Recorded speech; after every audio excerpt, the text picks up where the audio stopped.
শান্ত নিরিবিলি মনোরম পরিবেশে যদি কোনো মন্দিরে যদি আসতে চান তাহলে অবশ্যই এই গ্রাম্য মা আদিশক্তি মন্দিরে আপনি আসতে পারেন।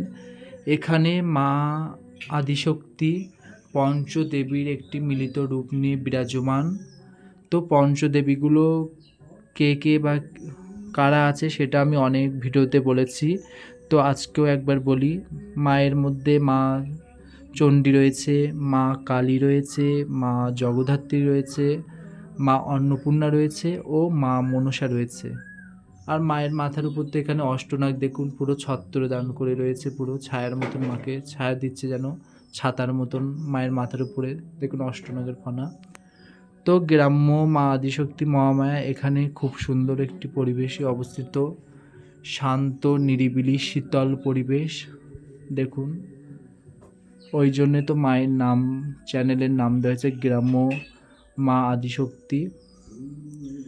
দেখুন মায়ের সামনেই রয়েছে মায়ের মনসা বৃক্ষের বেদি আর একটি বেলগাছ।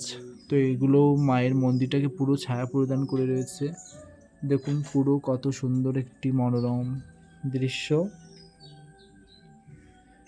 গ্রাম্য মা আদিশক্তি পঞ্চেশ্বরী মহামায়ার কাছে আপনি আসলে আপনার একটি খুব সুন্দর অনুভূতি হবে, সেটা অবশ্যই আপনি আসলেই বুঝতে পারবেন। তো আপনারা যে যেখানে আছেন অবশ্যই ভিডিওটি দেখে কমেন্ট করবেন। আর মায়ের মন্দিরে আসতে চাইলে অবশ্যই আপনারা উপরে কন্ট্যাক্ট নাম্বার দেওয়া রয়েছে, কন্ট্যাক্ট নাম্বারে ফোন করবেন। মা আদিশক্তি পঞ্চেশ্বরী মহামায়া সকলের মনস্কামনা পূর্ণ করুক আর সবার যেন ভালোভাবে 2025 সালটাও কাটে। জয় মা আদিশক্তি পঞ্চেশ্বরী মহামায়া।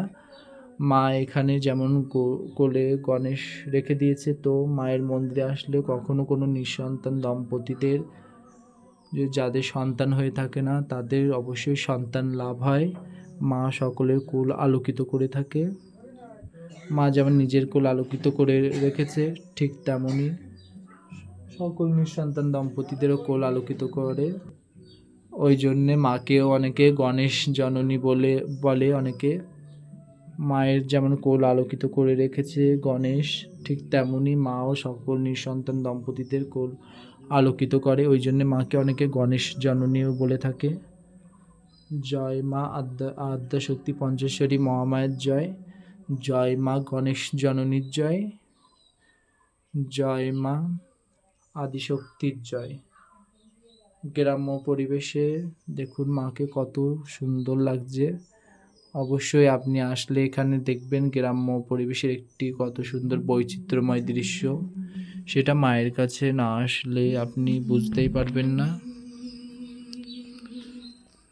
জয় মা।